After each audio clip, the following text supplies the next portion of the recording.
हमारे YouTube channel में आप सबका स्वागत है। दोस्तों, आज की इस वीडियो में आपको बताएंगे एक सेठ जी और राधा रानी की सच्ची कहानी।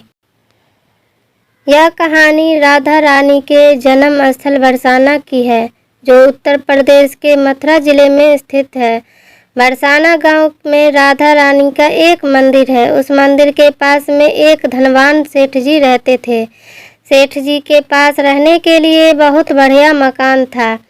बाजार में उनकी एक अच्छी सी दुकान थी और सेठ जी के 3 बेटे और 3 बहुएं थीं। सेठ जी हर तरीके से संपन्न थे, लेकिन फिर भी सेठ जी का मन बड़ा ही दुखी रहता था, क्योंकि सेठ जी के सिर्फ एक बेटी की कमी थी। उन्हें लगता था कि अगर उनकी एक बेटी होती तो वो अपने मन की सारी बात अपनी बेटी को बताते और बेटी को बहुत प्यार करते। कुछ समय पहले सेठ जी की पत्नी का देहांत हो गया था, इसलिए सेठ जी बहुत अकेलापन महसूस कर रहे थे। सेठ जी रोजाना अपने घर के पास स्थित मंदिर में राधा जी के दर्शन करने जाया करते थे। एक दिन जब सेठ जी मंदिर में राधा रानी के दर्शन करने गए, उस दिन मंदिर में एक संत पधारे हुए थे। सेठ जी को उदास देखकर उस संत ने सेठ जी से पूछा, तुम उदास क्यों हो? उदास क्यों हो बेटा? सेठ जी बोले, महाराज, मेरे कोई बेटी नहीं है, इसलिए मैं उदास हूँ। संत मुस्कुराते हुए बोले, यदि जीवन में किसी को अभाव है तो उसकी जगह पर भगवान को बैठा लेना चाहिए। सेठ जी बोले, महाराज, मेरे तो कोई बेटी नहीं है, तो मुझे क्या करना चाहिए? संत बोले, अरे सेठ, जब तुमको बरसाने का वास मिला है तो तुम बरसाने की बेटी राधा रानी को ही अपनी बेटी क्यों नहीं मान लेते हो? संत की यह बात सेठ जी को बहुत पसंद आई। उसी दिन सेठ जी ने राधा रानी का एक बड़ा सा फोटो मंगवाया और उसे अपने कमरे की दीवार पर लगा दिया। अब तो सेठ जी का जीवन ही बदल गया। सेठ जी उठते बैठते सोते जागते राधा रानी को अपनी बेटी मानकर उनसे बातें करने लगे और सेठ जी को अपनी बेटी को हर बात बताने में बहुत आनंद मिलता था। सेठ जी के राधा रानी में ऐसी लगन लगी कि जब भी वे दुकान पर जाते थे तो राधा रानी को भोग लगाकर प्रसाद पाकर ही जाते थे, और जब शाम को लौटते तो राधा रानी की प्रणाम करते, उनसे बातें करते और भोग लगाकर फिर प्रसाद ग्रहण करते और हर समय श्री राधे नाम का कीर्तन किया करते थे और हर समय प्रसन्न चित्त रहा करते थे। एक दिन सेठ जी के घर में चूड़ी पहनाने वाली मनिहारिन आई। तीनों बहुओं ने बारी बारी से जाकर मनिहारिन से चूड़ियां पहन ली। राधा रानी को लगा कि आज हमारे पिताजी के घर में चूड़ी पहनाने वाली आई है, तो मैं भी जाकर चूड़ियां पहन लेती हूँ। जैसे ही तीनों बहुएं चूड़ी पहनकर गई, राधा रानी जी प्रकट हो गई। मनिहारिन ने जब राधा रानी का रूप देखा तो वह उन्हें देखती ही रह गई। राधा रानी बोली, मुझे भी चूड़ियां पहनाओ। मनिहारिन ने अपने मन में सोचा कि सेठ जी के घर में कोई मेहमान आए होंगे, यह लड़की उन्हीं की होगी। यह सोचकर मनिहारिन ने राधा रानी को भी चूड़ियां पहना दी। राधा रानी चूड़ियां पहनकर एक वृक्ष की ओट में जाकर के अंतर्धान हो गई। सभी को चूड़ियां पहना करके मनिहारिन हमेशा की तरह चूड़ियों का पैसा लेने के लिए सेठ जी के दुकान पर चली गई। मनिहारिन को देखते ही सेठ जी बोले, घर पर चूड़ियां पहना करके आई हो?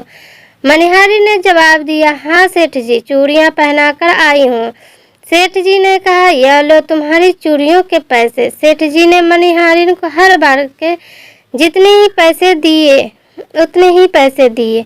मनिहारिन बोली, सेठ जी, मैं इस बार ज्यादा पैसे लूंगी।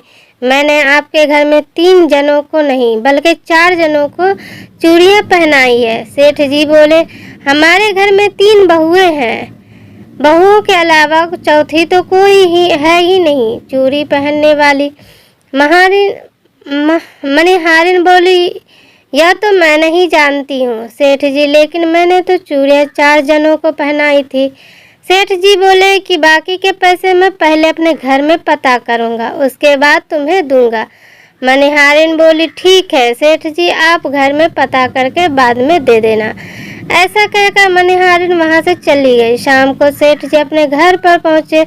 उन्होंने घर में मनिहारिन के बारे में पूछा। उनकी बहुओं ने कहा कि केवल हम तीनों ने ही चूड़ियां पहनी थी। सेठ जी बोले, मैंने भी मनिहारिन से कहा कि चौथा तो कोई है ही नहीं हमारे घर में जो चूड़ियां पहने। इस प्रकार से सेठ जी यह बात भूल गए और अपने नित्य काम में लग गए। सेठ जी श्री राधा रानी बोलते बोलते श्री राधा रानी को भोग लगाकर प्रसाद ग्रहण करके सो गए।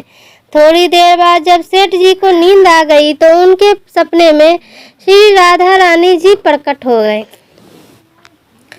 राधा जी बहुत ही उदास थी। उनकी दोनों आंखों में आंसू भरे हुए थे। सेठ जी ने पूछा, बेटी उदास क्यों हो? श्री राधा जी बोली, आज मेरा मन बहुत दुखी है क्योंकि मैंने अपने पिताजी का घर समझकर यहाँ उस मनिहारिन से चूड़ियाँ पहनी थी, लेकिन पिताजी आपने उस मनिहारिन को मेरी चूड़ियों का मोल नहीं चुकाया। पिताजी आपने मुझे अपनी बेटी तो बना लिया, लेकिन चूड़ियों का मोल चुकाते समय आपको मेरी याद नहीं आए। आपने मुझे भुला दिया, इसमें मैं बहुत दुखी हूँ। यह सुनकर सेठ जी सपने में ही रोते हुए बोले, बेटी मुझे माफ कर दो, मुझसे बहुत बड़ी भूल हो गई है। सेठ जी तुरंत नींद में से उठ के बैठे। सेठ जी की दोनों आंखों से आंसुओं की धारा बह रही थी। सेठ जी ने तुरंत अपनी तिजोरी खोली और तिजोरी से पैसे निकाले और उसी वक्त मनिहारिन के घर की तरफ रवाना हो गए। सेठ जी ने मनिहारिन के घर पर जाकर दरवाज़ा खटखटाया। मनिहारिन ने दरवाज़ा खोलकर देखा तो बाहर सेठ जी खड़े थे। इतनी रात को सेठ जी को देखकर मनिहारिन आश्चर्यचकित रह गए। सेठ जी की दोनों आंखों में आंसू भरे हुए थे। सेठ जी मनिहारिन से बोले कि मनिहारिन तुम्हारे जैसा भाग्यवान कोई नहीं है। मनिहारिन बोली, सेठ जी आखिर बात क्या हुई? सेठ जी बोले, मैंने राधा जी को अपनी बेटी बनाया, लेकिन मैंने उनको कभी साक्षात अपनी आंखों से नहीं देखा, लेकिन तुमने आज उन्हें राधा जी को अपने हाथों से चूड़ी पहनाई है। आज तुम्हारे जैसा भाग्यशाली इस धरती पर कोई नहीं है। यह कहकर सेठ जी ने रुपयों से भरी हुई थैली मनिहारिन के सामने रख दी और कहा, इसमें से जितना भी तुम लेना चाहती हो वो ले सकती हो। जब मनिहारिन ने सुना कि स्वयं राधा जी उससे चूड़ियाँ पहनने आई थी तो मनिहारिन को अपने ऊपर विश्वास ही नहीं हुआ कि आखिर मैंने पिछले जन्म में ऐसा कौन सा पुण्य किया था जो मुझे स्वयं राधा जी के दर्शन हुए। ऐसा मन में विचार करते हुए मनिहारिन की आंखों से भी आंसुओं की धारा बहने लगी। मनिहारिन बोली, सेठ जी मैं राधा रानी की चूड़ियों के पैसे आपसे कैसे ले सकती हूँ? राधा रानी तो इस बरसाने की बेटियाँ हैं और मैं बेटियों की चूड़ियों के पैसे आपसे नहीं लूँगी। लेकिन सेठ जी नहीं माने। सेठ जी ने रुपयों से भरी हुई थैली मनिहारिन के घर पर रख दी और वहाँ से सीधे श्री राधा रानी जी के मंदिर पहुँच गए। उस दिन के बाद से सेठ जी ने अपना सब कुछ छोड़कर संन्यास ले लिया और अपना बचा हुआ जीवन राधा रानी के मंदिर में राधा रानी के सेवा करते करते बिता दिया। वीडियो अगर पसंद आया हो तो वीडियो को लाइक और चैनल को सब्सक्राइब करें और अपने दोस्तों के साथ शेयर करें। दोस्तों अगले वीडियो में फिर मिलते हैं।